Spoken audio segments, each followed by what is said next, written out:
Prashant sir, ഇറാന് മേൽ Israel വ്യാപകമായി cluster ബോംബുകൾ പ്രയോഗിക്കുന്നു എന്നാണ് പുറത്തുവരുന്ന റിപ്പോർട്ടുകൾ.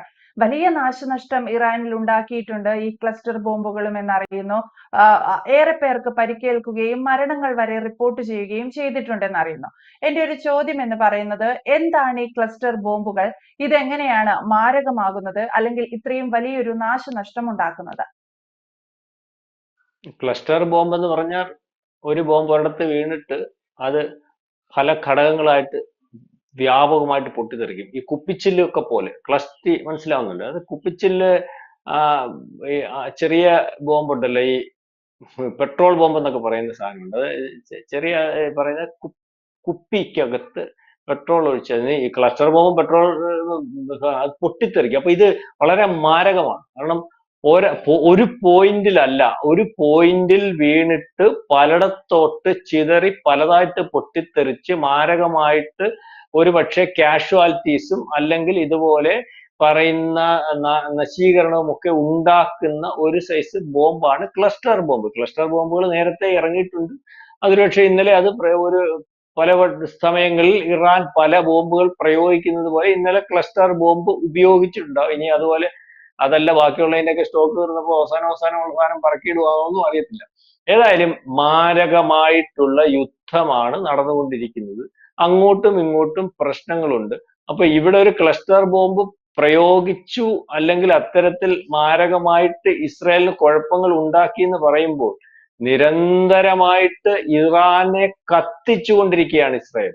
അതായത് ഇന്നലെ ഒറ്റ രാത്രിയിലെ മാത്രം വാർത്ത നോക്കിയാൽ 60ഓളം യുദ്ധവിമാനങ്ങൾ അവർ ആഗ്രഹിച്ചിരിക്കുന്ന ടാർഗറ്റ് മൊത്തം കംപ്ലീറ്റ് ചെയ്ത് ഏതാണ്ട് 120 ഇടത്ത് വലിയ ബോംബിംഗ് നടത്തി വളരെ വലിയ നാശനഷ്ടം ഉണ്ടാക്കി. അതായത് ഇന്നലത്തെ രാത്രിയിൽ ഇറാൻ കുറെ ദിവസം കൊണ്ട് കത്തിക്കൊണ്ടിരിക്കാൻ ഇറാനെ വളരെ വലിയ വലിപ്പത്തിൽ ഒരു തീഗോളം പോലെ നിർത്തിയിരിക്കുകയാണ് ഇസ്രായേൽ എന്നാണ് പറയാൻ സാധിക്കുന്നത്. അതായത് ഇന്നലെ രാത്രി മാത്രം ഇറാൻ ഉണ്ടായിരിക്കുന്ന സാമ്പത്തിക നഷ്ടം എന്ന് പറഞ്ഞാൽ ബില്യൺ കണക്കിനാണെന്നാണ് അന്താരാഷ്ട്ര മാധ്യമങ്ങൾ റിപ്പോർട്ട് ചെയ്തുകൊണ്ടിരിക്കുന്നത്. അതായത് ഇതുവരെ ഇസ്രായേൽ ആക്രമിച്ചിരുന്നത് ഒരു പക്ഷേ ഈ പറയുന്നത് പോലെ സൈനിക കേന്ദ്രങ്ങളും അല്ലെങ്കിൽ ആണവ നിലയങ്ങളും അല്ലെങ്കിൽ സൈനിക താവളങ്ങളും ഈ ചാനലുകളും അല്ലെങ്കിൽ മറ്റ് പല മേഖലകളിലാണെങ്കിൽ ഇന്നലത്തെ ആക്രമണം എന്ന് പറയുന്ന എക്കണോമിക്കൽ ഗ്രോത്തിനെ ബാധിക്കുന്ന രീതി, അതായത് സാധാരണ ജനങ്ങളുടെ ഈ ആഹാരത്തെ ബാധിക്കുന്ന രീതി, അതായത് പല തന്ത്രപ്രധാനമായിട്ട് ഉള്ള മേഖലകളും അല്ലെങ്കിൽ അത്തരത്തിലുള്ള സ്ഥലങ്ങളും ഒക്കെ ആക്രമിച്ചിരിക്കുന്നു. അതായത് യുദ്ധം ഇനിയും ഇടവും വലവും നോക്കാനില്ലാതെ വ്യാപിപ്പിക്കാൻ പോകുന്നു എന്നുള്ള വ്യാപിക്കുന്നു എന്നുള്ള രീതിയിലേക്ക് ഉള്ള ഒരു നീക്കമാണ് കാണുന്നത്. കാരണം അടിക്കുന്നു, ആരും ഇടപെടാനില്ല. എന്നാൽ ബാക്ക് ടോക്കുകൾ നടക്കുന്നു. അത് യൂറോപ്യൻ യൂണിയൻ രാജ്യങ്ങൾക്കകത്തും ഒരുപക്ഷെ ഫ്രാൻസിനകത്തും ജർമ്മനിക്കകത്തും ആ രാജ്യങ്ങൾ ഇടപെട്ട് ടോക്ക് നടക്കുന്നു എന്ന് പറയുന്നുണ്ട്. 2 ആഴ്ച കഴിഞ്ഞ് അമേരിക്ക ഇടപെടാം എന്ന് പറയുമ്പോൾ 2 ആഴ്ചക്കുള്ളിൽ ഈ പറയുന്ന ഇറാൻ ഇപ്പൊ ഇസ്രായേലിനെ തിരിച്ചടിക്കുന്നത് ഈ ക്ലസ്റ്റർ ബോംബ് ഇട്ടു അല്ലെങ്കിൽ ഇറാൻ തിരിച്ചടിച്ചു, അവിടെ ഇവിടെ മിസൈൽ ഇട്ടു എന്ന് പറയുമ്പോൾ ആദ്യത്തെ ദിവസത്തിന്റെ അത്രയും മിസൈൽ ഇപ്പൊ 2ാമത്തെ ദിവസം വരുന്നുണ്ടോ?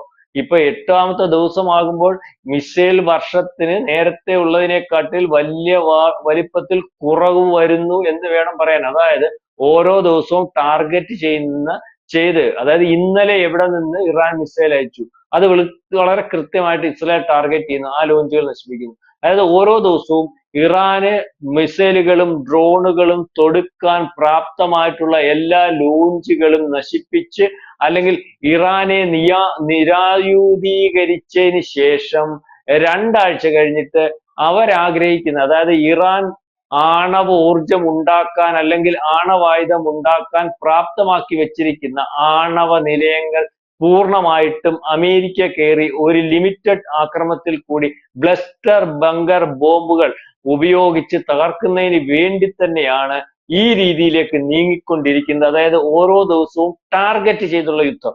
അതായത് ഓരോ ദിവസവും ഇറാൻ എന്ന് പറയുന്ന രാജ്യത്തിനെ എഴുന്നേക്കാൻ വയ്യാത്ത രീതിയിലേക്ക് ടാർഗറ്റ് ചെയ്ത് ഇല്ലായ്മ ചെയ്യുന്നു. ആദ്യത്തെ ദിവസം തന്നെ അവർ മൊത്തം പ്രതിരോധ സംവിധാനങ്ങളും തകർത്തു കഴിഞ്ഞു. അതായത് അതുപോലെ യുദ്ധം നയിക്കേണ്ട പ്രധാനപ്പെട്ട നേതാക്കന്മാരെ മൊത്തം കൊന്നു തള്ളിക്കഴിഞ്ഞു. ഇപ്പൊ അവിടെ യുദ്ധം നടക്കുന്നുണ്ട്. ആരാണ് അതിന്റെ നിയന്ത്രണം, എന്താണ് അതിനകത്ത് നടക്കുന്നത്. അതുപോലെ ഹാക്ക് ചെയ്തിരിക്കുകയാണ്, സൈബർ അറ്റാക്ക് ഭയങ്കരമായിട്ട് നടന്നിരിക്കും. കമാൻഡ് കൊടുക്കുന്നതൊക്കെ യുദ്ധത്തിനകത്ത് പട്ടാളക്കാർക്ക് കമാൻഡ് കൊടുക്കുന്നത്, ഇറാൻ പട്ടാളക്കാർക്ക് കമാൻഡ് വരുന്നതൊക്കെ ഇവരാ നിയന്ത്രിക്കുന്നത്.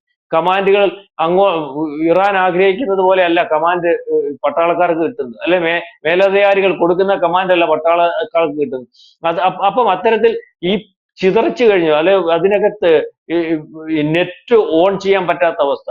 ഇറാൻ തന്നെ അവരുടെ നെറ്റ് ഓഫ് ചെയ്തേക്കാണ്. ഞാൻ നെറ്റ് ഓൺ ചെയ്ത് കഴിഞ്ഞാൽ അതിനകത്ത് അത് ഹാക്ക് ചെയ്തിരിക്കുകയാണ്. അതിനകത്ത് വരുന്ന മെസ്സേജുകൾ, അത് ഉപയോഗിക്കുന്ന മെസ്സേജുകൾ, അതുപോലെ ഫോണുകൾ ഉപയോഗിക്കാൻ പറ്റാത്ത അവസ്ഥ.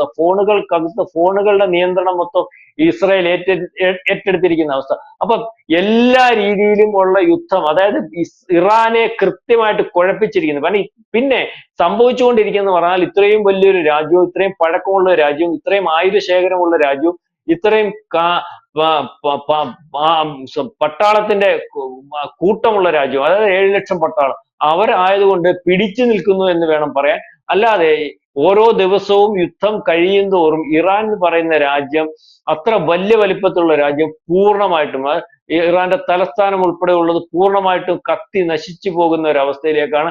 തന്ത്രപ്രധാനമായിട്ടുള്ള മേഖലകൾ, അവർക്ക് യുദ്ധത്തിനും അല്ലെങ്കിൽ കമ്മ്യൂണിക്കേഷനും ജനങ്ങളുടെ താല്പര്യത്തിനും വേണ്ടി ഉപയോഗിക്കേണ്ട ഓഫീസുകൾ, പോലീസ് സ്റ്റേഷൻ ഉൾപ്പെടെയുള്ള ഓഫീസുകൾ മറ്റും ഒക്കെ നശിപ്പിച്ചു പോകുന്ന ഒരു അവസ്ഥ. അതുപോലെ തന്നെ കഴിഞ്ഞ ദിവസം ഇസ്രായേലിനകത്തെ ആശുപത്രി ആക്രമിക്കുന്ന ഒരു അവസ്ഥയുണ്ടായി. അപ്പം ഇതേ രീതിയിലേക്കാണ് പോകുന്നത്. ഇന്നലെ ഒറ്റ രാത്രി കൊണ്ട് ഇറാനെ കഴിഞ്ഞ ദിവസങ്ങളിൽ നിന്നും വ്യത്യസ്തമായി പല രീതിയിലും ആക്രമിച്ച് 120 കേന്ദ്രങ്ങളിൽ ഏറ്റവും വലിയ ബോംബിംഗ് ആണ് നടത്തിയിരിക്കുന്നത്. അതുപോലെ തന്നെ ഇപ്പുറത്തോട്ട് അതിന് മറുപടിയായിട്ട് ക്ലസ്റ്റർ ബോംബുകളും മിസൈലുകളും ഒക്കെ പതിപ്പിക്കുന്നുണ്ട്. നമ്മുടെ മാധ്യമങ്ങളൊക്കെ ചർച്ച ചെയ്യുന്നത് പോലെ അയൺ ഡോം സംവിധാനവും പ്രതിരോധ സംവിധാനവും ഒക്കെ പൂർണ്ണമായിട്ടും നശിപ്പിച്ചിട്ടൊന്നുമില്ല. അങ്ങനെ നശിപ്പിക്കാൻ സാധ്യമായിട്ടുള്ള സംവിധാനങ്ങളല്ല ഇസ്രായേലിന്റെ കയ്യിലിരിക്കുന്നത്. അത് ടെക്നോളജി, ഇപ്പൊ അത് AI അല്ലെങ്കിൽ പുതിയ ആധുനിക യുദ്ധ രീതിയിലൊക്കെ വളരെ വലിയ വലിപ്പത്തിൽ അത് നടത്താൻ കഴിയുന്ന ഒരു വലിയ രാജ്യം തന്നെയാണ് ഇസ്രായേൽ. അപ്പൊ അത്തരത്തിൽ യുദ്ധം നടന്നുകൊണ്ടിരിക്കുകയാണ്. ഒരു രണ്ടാഴ്ചത്തെ സമയം അമേരിക്ക അതിനുശേഷം ഇടപെടാമെന്ന് പറയുമ്പോൾ, ഞാൻ മുമ്പേ പറഞ്ഞതുപോലെ അമേരിക്ക ഇടപെടുമ്പോൾ അമേരിക്കൻ ബേസുകളെ അമേരിക്ക ഡയറക്റ്റ് ആക്രമിക്കാൻ അത്രയും ദൂരമുള്ളത് കൊണ്ടും അതിനുള്ള ശേഷിയില്ലാത്തതുകൊണ്ടും ബേസുകളെ ആക്രമിക്കാൻ, അല്ലെ GCC രാജ്യങ്ങൾ കേടുപാട് വരുത്താൻ, അവിടെ ശത്രുവായിട്ട് നിൽക്കുന്ന ഒരു സൗദി, ഖത്തർ ഉൾപ്പെടെയുള്ള ഈജിപ്ത് രാജ്യങ്ങളെ ആക്രമിക്കാൻ ഒരു അവസരം അതിനെ കാരണമാക്കുന്നത് കൊണ്ട്, അങ്ങനെ ആക്രമിക്കാൻ പ്രാപ്തമല്ലാത്ത ഒരു ഇറാനെ 2 ആഴ്ച കൊണ്ട് സൃഷ്ടിച്ചതിന് ശേഷം അമേരിക്ക കൂടി യുദ്ധത്തിൽ പങ്കാളിയായി ഇറാനെ പൂർണ്ണമായിട്ടും ഇല്ലായ്മ ചെയ്യുന്നത്. അതായത് ഇറാനെ ഇല്ലായ്മ ചെയ്യല്ല, ഇപ്പോഴത്തെ സംവിധാനത്തെ ഇല്ലായ്മ ചെയ്ത് പുതിയ ഒരു ജനാധിപത്യ സംവിധാനം ഇസ്രായേൽ ആഗ്രഹിക്കുന്ന പോലെ, അമേരിക്ക ആഗ്രഹിക്കുന്ന പോലെ കൊണ്ടുപോകുന്നതിന് വേണ്ടി ഉള്ള ഒരു നീക്കമാണ് നടക്കുന്നത് എന്നാണ് നമ്മൾക്കിപ്പോൾ മനസ്സിലാവുന്നത്. എന്തായാലും ഇറാനിൽ ഒരു പൂർണ്ണമായ ഒരു ജനാധിപത്യ ഭരണം, അല്ലെങ്കിൽ പരമോന്നത നേതാവ് എന്നൊക്കെ പറയുന്ന സ്ഥാനങ്ങളിൽ നിന്ന് ആളുകൾ പിടിമുറുക്കുന്ന ഒരു രീതിയിൽ നിന്നും അവിടുത്തെ ജനങ്ങളെ മോചിപ്പിക്കുക എന്നുള്ള ഒരു ലക്ഷ്യം കൂടി ഇസ്രയേലിനുണ്ടോ എന്ന് സംശയിക്കേണ്ടി വരും. അത്തരത്തിലാണ് അവർ അവിടെയുള്ള സിവിലിയൻസിനോട് പെരുമാറുന്നത്. അവിടെയുള്ള സിവിലിയൻസിന് കാഷ്വാലിറ്റികൾ കുറവാണ് എന്നുള്ളതും ഇസ്രയേൽ നടത്തുന്ന യുദ്ധതന്ത്രത്തിൽ ഒരു നന്മ എന്നൊക്കെ പറയില്ലേ നമ്മൾ, അങ്ങനെ കാണാവുന്ന ഒരു സാധനമാണ്. പക്ഷെ ഇപ്പോഴിതാ ക്ലസ്റ്റർ ബോംബുകൾ ഇറാനിൽ വ്യാപകമായി ഇസ്രയേൽ ഉപയോഗിക്കുന്നു എന്ന തരത്തിലും റിപ്പോർട്ടുകൾ പുറത്തു വരുന്നുണ്ട്. വ്യക്തമാണ്. Thank you Prashant sir.